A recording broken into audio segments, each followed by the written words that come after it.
The morning sun filtered through the blinds of Bella Rossi's East Village apartment, casting golden stripes across her kitchen countertop.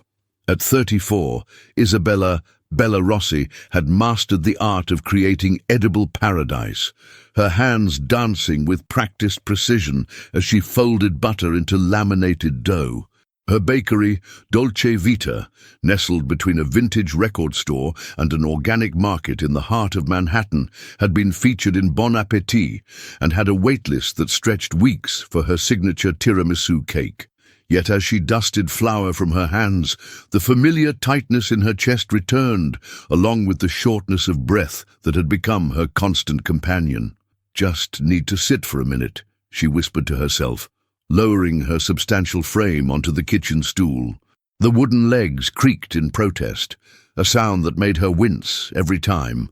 The mirror hanging in her hallway caught her reflection, flushed cheeks, dark circles under once vibrant brown eyes, and a body that had expanded with each passing year of success. At 285 pounds, Bella's physical presence matched her outsized talent and personality, but lately, that weight had become more burden than armor. Her phone buzzed with an Instagram notification. Her brother Leo's latest video had gone viral, again. The thumbnail showed him all six-pack abs and perfect white teeth, demonstrating a hit workout to his 2 million followers. Bella swiped it away, ignoring the twinge of resentment that flared whenever she saw her younger brother's fitness empire expanding as rapidly as her waistline. "Bella, you there?" The key turned in her lock as Leo let himself in, bringing with him the scent of green juice and a particular energy that always made her apartment feel smaller. "I brought you breakfast. Real food, not whatever sugar bomb you were planning to test today." Leo, 3 years her junior at 31, moved through her kitchen with the confidence of someone who felt entitled to rearrange other people's lives. He unpacked a container of egg whites and vegetables, his eyes briefly flickering to the pastry dough on her counter. "I have a tasting at 11, Leo. That sugar bomb is how I pay my rent," Bella said, but accepted the container anyway. Their relationship had always been complicated. Love braided tightly with competition, shared grief for their parents, who had died too young, and divergent paths that somehow kept intersecting. "You got the results?" he asked, his voice softer now, genuine concern replacing his usual bravado. Bella nodded, her throat tightening. The manila envelope from her doctor sat unopened on her counter, though she already knew what it contained. Her recent physical had been a parade of concerning numbers: blood pressure, cholesterol, blood sugar. At her pre-appointment weigh-in, the nurse had needed to adjust the scale, a moment of humiliation that still burned. "I don't need to open it to know I'm a walking heart attack," she said, attempting humor, but hearing the tremor in her voice. Leo sat beside her, their shoulders touching, his firm and defined, hers soft and yielding. "Bells, this isn't about aesthetics anymore. This is about—" "Don't say it," she cut him off. "I know exactly what it's about." Their grandmother's voice seemed to echo in the small kitchen. Nonna Rosa, who had raised them after their parents' car accident, whose hands had taught Bella to knead dough, to find solace in the alchemy of butter and flour. "Mangia, bambina. Food is love. Food is family." Those same hands had pinched Bella's increasingly plump cheeks as a teenager, while praising Leo's athletic build, conflicting messages that had shaped both their lives. Later that afternoon, in the sterile brightness of Dr. Patel's office, Bella finally faced the numbers. Pre-diabetic, stage 2 hypertension, severe sleep apnea, her knees already showing early arthritic changes from supporting her weight. "At this trajectory, Ms. Rossi, we're looking at significant health events within 5 years, possibly sooner." Dr. Patel's voice was kind but unyielding. "Your family history of heart disease compounds these risks." Bella thought of her father, gone at 45 from a massive coronary. She was only 11 years from that milestone. "What are my options?" The question came out surprisingly steady. Diet, exercise, possibly medication. In some cases, bariatric surgery might be considered. Dr. Patel paused. But the most important thing is addressing the relationship with food. I'd like to refer you to a nutritionist who specializes in emotional eating and a therapist. Back at Dolce Vita that evening, after the last customer had left, Bella stood in her kitchen, surrounded by the day's creations. Her assistant, Maya, was cleaning up, casting concerned glances her way. "Everything okay, boss? You've been quiet today?" Bella's hands trembled slightly as she boxed up the remaining pastries. Normally, she'd take them home, telling herself they shouldn't go to waste. Tonight, something shifted. "Maya, would you mind taking these to the shelter on 9th? I think I need to make some changes." That night, Bella sat on her fire escape, the sounds and smells of New York rising around her. She scrolled through her phone, past food blogs and recipe videos, and found herself typing, "How to start losing weight when you have a lot to lose." The irony wasn't lost on her, a celebrated chef looking for ways to avoid food. Her phone rang. "Leo, I've been thinking," he said without preamble. "Move in with me for a while. My place has a gym in the building. I can help with meal prep. Leo, I can't just abandon my business to become your pet project." "Then let me help you where you are. I've got clients who've lost over 100 pounds, Bells. I know what works." Bella closed her eyes, feeling the cool April air on her face. "This isn't just about the weight, Leo. It's about everything. How I got here. Why I stay here." "Ooh, then we'll figure that out too," he said, with that unwavering confidence she both envied and resented. As the city lights twinkled around her, Bella made a decision. Not just to lose weight, but to understand why food had become both her greatest love and her slow poison. Tomorrow she would begin. Tomorrow she would face her doctor's warnings, her brother's help, her grandmother's ghost, and her own reflection, not with shame, but with determination. Tomorrow would be the first day of her comeback. Bella stared at the bowl of oatmeal before her, plain, topped with blueberries instead of the brown sugar and cream she craved. 3 weeks into her comeback, as Leo insisted on calling it, and food had transformed from a source of joy into a mathematical equation. Calories in, calories out. Her kitchen, once her sanctuary, now felt like a battleground. "Morning, superstar!" Leo's voice boomed through her apartment as he let himself in, dressed in performance wear emblazoned with his brand logo, Rossi Strong. He'd started coming by at 6 a.m. 3 times a week, dragging her to the park for workouts that left her breathless and aching. "Ready to crush it?" Bella spooned another bite of the bland oatmeal. "Define crush it, because right now I'd rather crush a cannoli." Leo laughed, but his eyes held that intensity she'd grown to recognize, part concern, part mission. Since her diagnosis, he'd appointed himself her personal trainer, nutritionist, and motivational speaker. His approach was textbook Leo. All in, no excuses, documented for his followers with hashtags like sibling transformation and Rossi comeback. "We're doing lower body today. Building those quads will boost your metabolism," he explained, pulling out resistance bands from his gym bag. "How's the food diary going?" Bella gestured to her phone, where an app tracked every morsel that passed her lips. The same app pinged her followers, mostly Leo's fans, who joined her journey, with updates on her progress. 38 followers had watched her log last night's grilled chicken and steamed broccoli.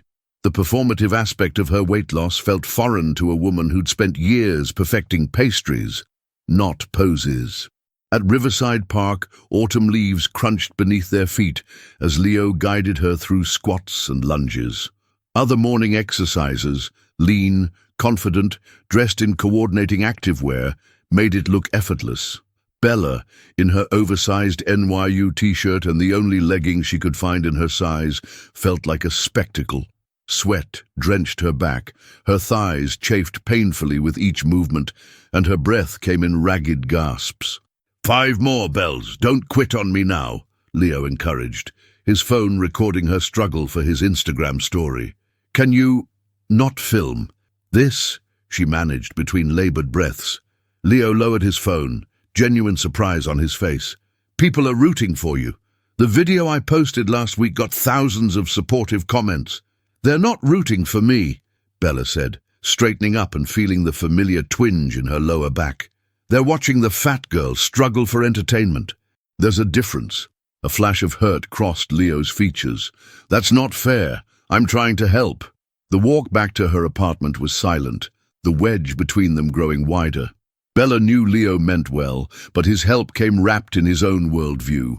One where discipline conquered all, where transformation was content, where her private pain was inspiration, porn for strangers. At Dolce Vita, later that morning, Bella faced another daily challenge, creating masterpieces she couldn't taste. Her hands moved on autopilot, glazing miniature lemon tarts for a wedding order. Maya worked beside her, tactfully avoiding mentions of Bella's new regimen. The bride called again, Maya said, piping delicate rosettes onto cupcakes. She wants to confirm you're using regular buttercream, not your Italian meringue. Apparently her fiancé is a purist. Bella smiled despite her fatigue. Purists who don't appreciate innovation should stick to grocery store sheet cakes. The familiar rhythm of the kitchen soothed her frayed nerves. Here, despite everything, she was still in control. Still, the expert. The irony wasn't lost on her. Commanding respect in a world centered around the very thing she was trying to escape.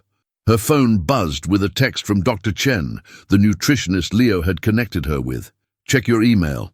Sent you some research on inflammatory foods plus your blood work results. Progress. The blood work had been Leo's idea.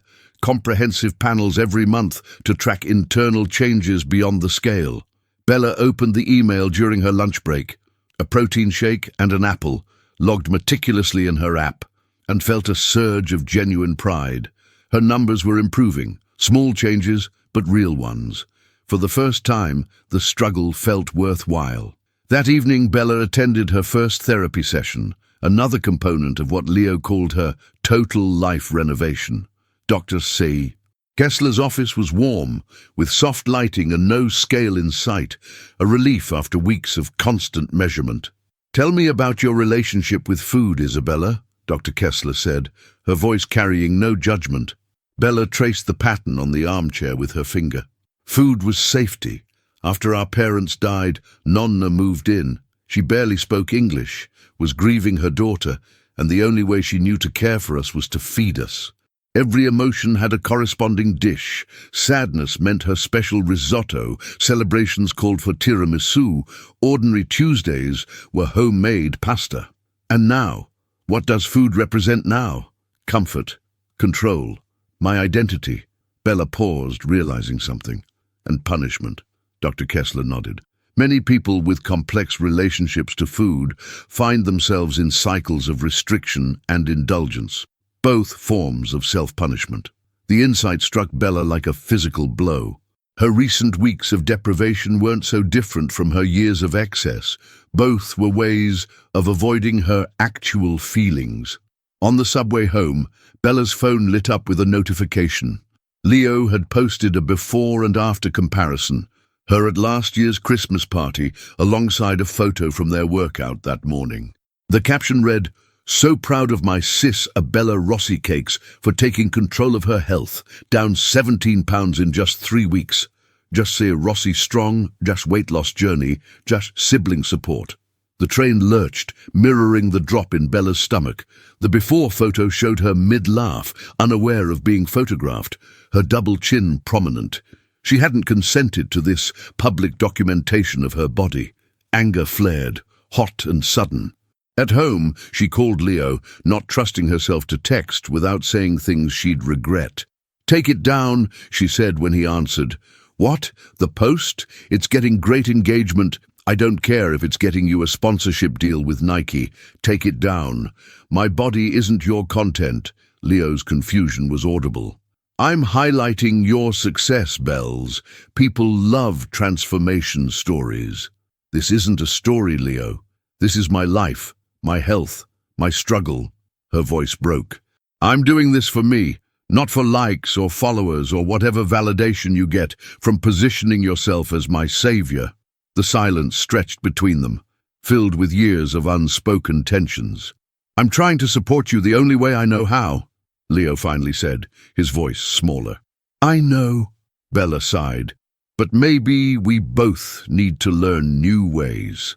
That night, Bella opened her recipe journal, the one containing Nonna's handwritten notes, the foundation of her career. She ran her fingers over the familiar handwriting, the stains from decades of use. Her grandmother had shown love through food, yes, but there had been more to her than that. There had been stories, wisdom, resilience. Bella turned to a fresh page and began to write, not recipes this time, but reflections, on grief, on family, on the body that carried her through life, on finding a middle path between Leo's militant approach and her own self-sabotage. The scale the next morning showed no change, but something had shifted internally. This comeback wouldn't be linear, wouldn't fit neatly into Leo's content calendar or tracking apps. It would be messy, complex, and entirely her own. She picked up her phone and opened a new note, typing the words Dr. Kessler had suggested as her mantra: progress, not perfection. The stab. December in New York brought a biting cold that seeped through Bella's new, slightly looser coat as she hurried toward the Manhattan Institute for Culinary Excellence. 3 months into her lifestyle changes, she'd lost 32 pounds. Progress that showed in her face and energy levels, though her body still carried substantial weight.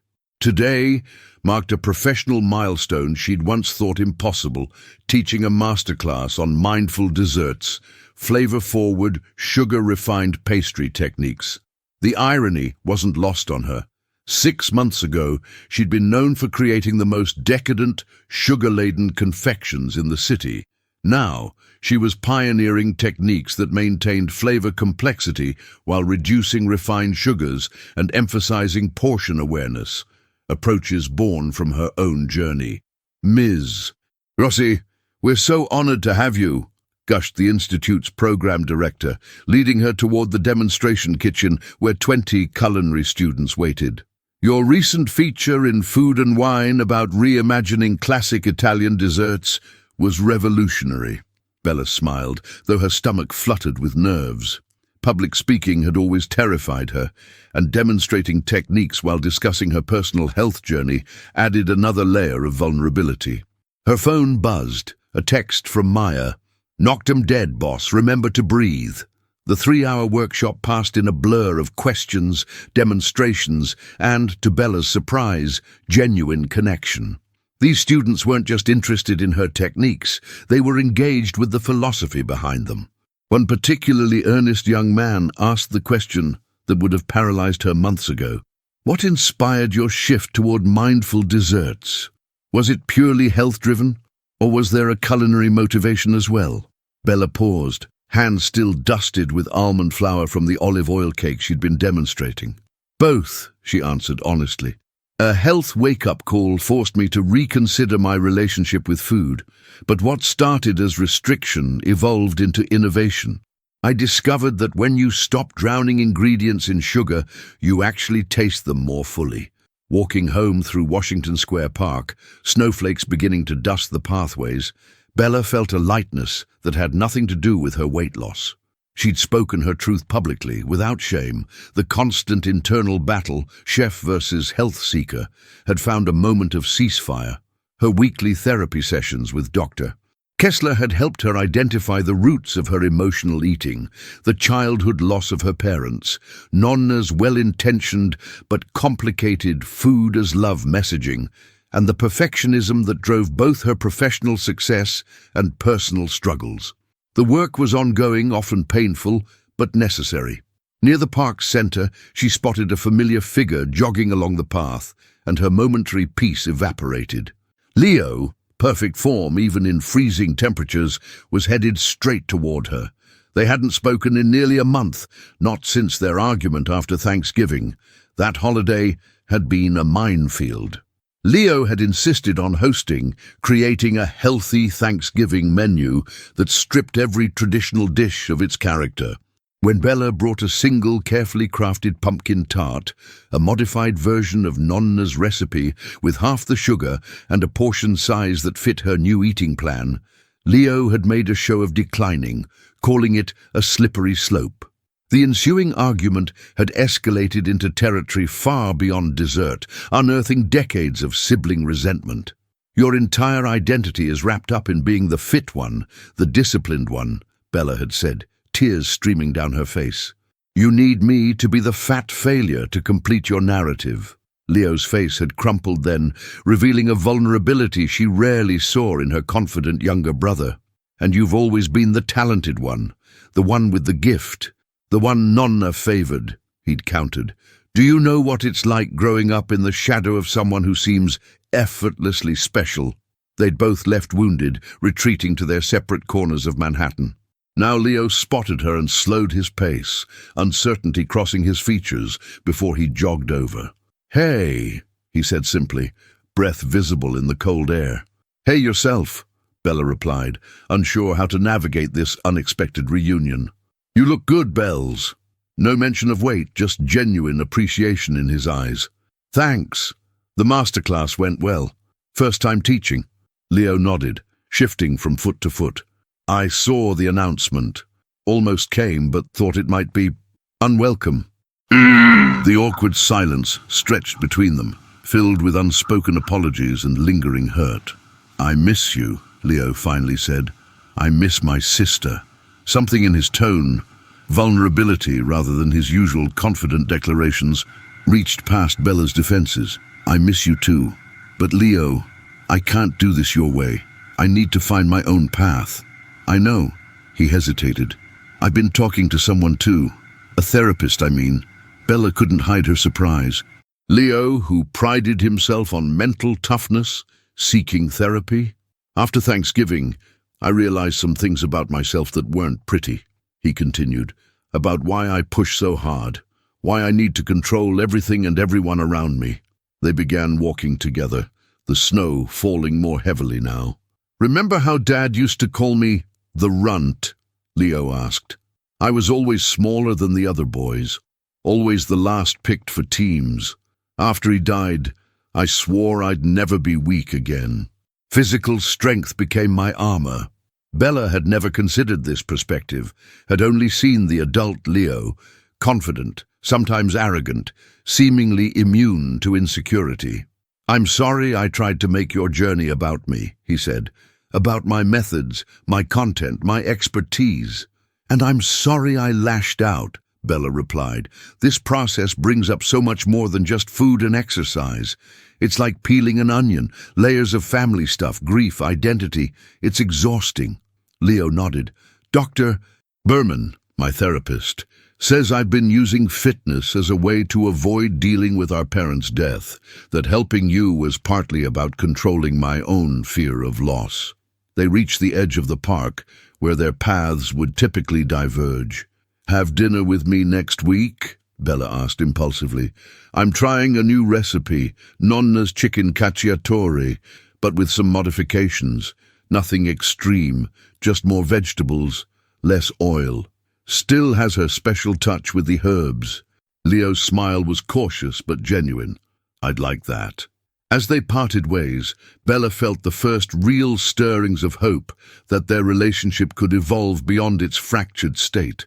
Perhaps they could find middle ground, Leo becoming less rigid, Bella learning to accept his support without surrendering her autonomy.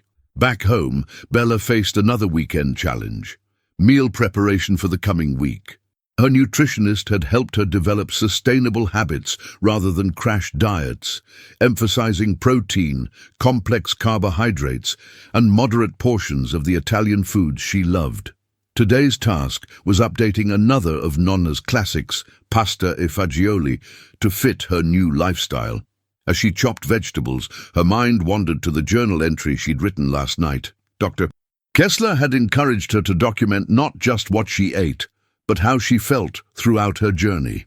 "Today I realized something startling. I'm beginning to disappear less.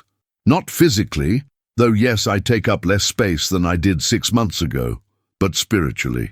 For years I made myself small in every way except my body. I apologized for my opinions, my needs, my very existence, while my physical form expanded as if to say, I'm still here. Now, as my body grows smaller, my voice grows stronger. Is that coincidence or something deeper? The apartment doorbell interrupted her thoughts. A delivery, but she hadn't ordered anything. The package bore Leo's handwriting. Inside was a framed photograph she'd never seen before. Nonna in her kitchen in Naples, decades younger than Bella had ever known her, vibrant and laughing as she cooked. A note was attached. Found this while cleaning out my storage unit. Thought you should have it. She was more than her food. So are you, L. Bella placed the photograph on her kitchen counter, where Nonna's smile could watch over her as she transformed old recipes into new traditions. The path ahead remained challenging. Daily choices, occasional setbacks, the constant work of rebuilding her relationship with food, her brother, and herself. But for the first time, it felt less like a battle and more like evolution. Later that evening, her phone pinged with a notification from her health app. 10,000 steps achieved. A small victory, one of many that now structured her days. As she prepared for bed, Bella caught her reflection in the bathroom mirror and did something she hadn't done in years. She really looked at herself without judgment or avoidance. The woman staring back was neither the before nor the after of Leo's Instagram posts. She was beautifully, complexly in between, a work in progress. A comeback in motion. Spring in New York brought cherry blossoms to Central Park and a new chapter in Bella's life. 1 year into her journey, she stood at the threshold of her bakery, now renamed Equilibrio, Italian for balance, and breathed in the scent of fresh paint. The renovation had taken 6 weeks, transforming the space from a traditional pastry shop into a modern cafe that reflected her evolved philosophy: celebration without excess, tradition with awareness, pleasure without punishment. At 213 pounds, Bella had lost 72 pounds. Significant progress, though not the dramatic half-her-size transformation that weight loss shows celebrated. Her body still carried substantial weight, but her health markers had normalized. Her sleep apnea had resolved, and she moved through the world with newfound energy. More importantly, she'd found sustainable habits that honored both her health and her heritage. "It's perfect, boss," Maya said, adjusting the new menu board that showcased both traditional Italian pastries and Bella's mindful innovations. The weekend preview was packed. People loved the portion-controlled pastry flights. Bella smiled, remembering the customers' delight at the small, exquisite tastings that allowed them to experience multiple flavors without overwhelm. Who knew there was a market for desserts that don't leave you in a food coma? The bell chimed as Leo entered, carrying a potted lemon tree, a traditional Italian symbol of prosperity. At 32, he looked different than he had a year ago. Still fit, but less obsessively so, his former laser-focused intensity softened into something more sustainable. "Opening day gift," he said, placing the tree by the window. "From both of us." Beside him stood Sophia, his girlfriend of 3 months, a nutritionist he'd met at a wellness conference. Their relationship had surprised everyone, especially Bella, who'd watched her brother cycle through Instagram perfect fitness models for years without forming genuine connections. "It's beautiful," Bella said, genuinely touched. Her relationship with Leo had been rebuilt slowly over the past 6 months, each sibling making concessions and discoveries. Leo had moderated his approach to fitness, acknowledging that health existed on a spectrum rather than an absolute ideal. Bella had learned to accept help without surrendering her autonomy. The morning passed in a blur of customers, many drawn by the feature in New York Magazine that had highlighted Bella's personal transformation alongside her culinary innovation. By afternoon, she needed a moment alone and retreated to her office. Formerly a storage closet, now a small sanctuary where she tracked orders and developed new recipes. On her desk sat the journal Dr. Kessler had encouraged her to keep, now filled with a year's worth of reflections. She opened to a recent entry. "Weight has become both less and more important simultaneously. Less because I now understand it's just one data point among many that comprise health. More because I respect what these numbers represent, choices that affect my longevity, mobility, and quality of life. The scale no longer defines my worth, but it remains a tool I use mindfully, alongside blood work, energy levels, sleep quality, and joy. The office door opened slightly as Maya peeked in. "Sorry to interrupt, but there's someone here to see you. Says she's an old friend." Curious, Bella returned to the cafe floor and froze.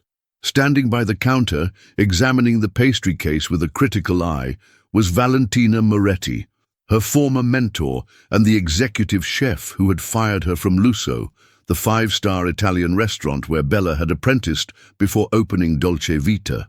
"Valentina," Bella said, her voice steady despite the surge of old insecurities. Their parting 8 years ago had been acrimonious, with Valentina dismissing Bella's potential with cutting remarks about her lack of discipline, punctuated with not subtle comments about her size. "Isabella," Valentina nodded, imperious as ever in her tailored suit. "Your place has generated quite the buzz. I was curious." Bella gestured to an empty table. "Would you like to try something? On the house." Minutes later, they sat across from each other, Valentina examining the olive oil cake with saffron-infused ricotta that Maya had served. "You always had talent," Valentina said after tasting it, her expression betraying reluctant approval.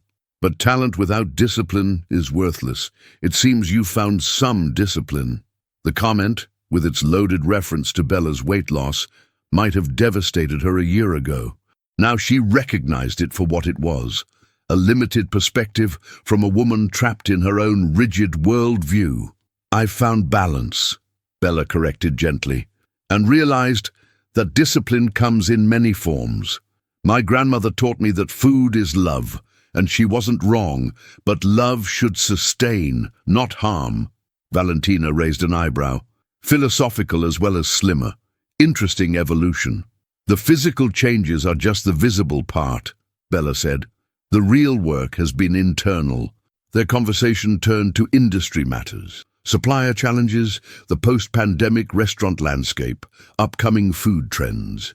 When Valentina eventually left with a small box of Equilibrio's signature mini cannoli, she extended an unexpected olive branch, an invitation to participate in the Taste of Little Italy festival as a featured chef. "Your perspective might add something valuable," she admitted grudgingly. "Tastes are changing. Not everyone wants to be overwhelmed anymore." After she left, Leo approached from where he'd been watching the exchange. "Was that Valentina Moretti, the chef who told you you'd never succeed?" Bella nodded. "The very same. And now she's practically begging for your participation." Leo shook his head in amazement. "That's what I call a comeback." Later that evening, after closing, Bella held her first cooking class in the renovated space, Heritage Cooking with Modern Awareness, a 6-week series that had sold out within days of being announced. Tonight's lesson focused on the emotional connections to family recipes and how to honor traditions while making mindful adaptations. "My grandmother expressed love through abundance," Bella explained to the 12 participants gathered around the demonstration counter. "Many of us come from cultures where food is central to identity and connection. The challenge isn't rejecting these traditions, but reinterpreting them in ways that serve our well-being." As the class worked on lightened versions of traditional tiramisu, Bella circulated, offering guidance and encouragement.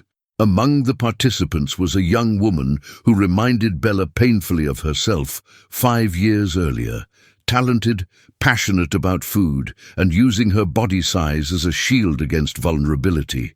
"I'm afraid if I lose weight, I'll lose my connection to my family's food traditions," the young woman, Elena, confessed quietly as the others chatted. "It's like I'd be rejecting my Puerto Rican heritage." Bella recognized the fear immediately. "Food traditions aren't just about quantity or specific ingredients," she said. "They're about the care, the ritual, the coming together. Those elements can remain sacred while the recipes evolve." After class, Bella found herself alone in the quiet cafe, the space that represented both her past and her future. She ran her hand along the marble counter where she'd created thousands of pastries, each one a small act of creativity and care. Her phone buzzed with a text from Dr. Patel. "Your latest labs look excellent. Remarkable progress in 1 year. Proud of you." The validation from her doctor felt good, but it was no longer the primary measure of her success. That had become something more nuanced, the ability to enjoy her nonna's tiramisu on her birthday without shame or binging afterward, the strength to walk into her childhood neighborhood's Italian bakery and order a single perfect cookie rather than a box she'd consume in secret. The courage to redefine success beyond weight loss to encompass the quality of her life. As she prepared to leave, Bella paused by the framed photograph now hanging near the cafe entrance. Herself as a child in Nonna's kitchen, flour dusting her cheeks as she learned to roll pasta dough. Beside it hung a more recent image, Bella in her new kitchen, teaching the same techniques to Leo's stepdaughter, Sophia's child from a previous marriage. The continuity of tradition, adapted but unbroken. Outside, the spring evening was mild, cherry blossom petals drifting on the breeze. Bella walked home rather than taking the subway, part of her daily commitment to movement. Her apartment, when she reached it, felt different than it had a year ago. Organized, peaceful, a reflection of her internal changes. On her nightstand lay the invitation to her 20-year high school reunion, arriving earlier that week. The old Bella would have ignored it, unwilling to face former classmates while carrying so much weight. The new Bella had immediately RSVP'd yes, not because she was now acceptable by conventional standards, but because she no longer needed external validation to recognize her own worth. As she prepared for bed, Bella opened her journal one last time, recording the day's events and a final reflection. The ultimate comeback isn't returning to some idealized former self. It's advancing to a new self, one who carries forward the best of the past while releasing what no longer serves. My body will continue to change, sometimes intentionally, sometimes with age and circumstance, but my worth remains constant. The real victory isn't reaching a number on a scale, but finding peace with the woman in the mirror, whatever size she may be. Today, I am not before or after. I am gloriously, complexly during, in progress, in motion, in life. And that, perhaps, is the most delicious thing I've ever created.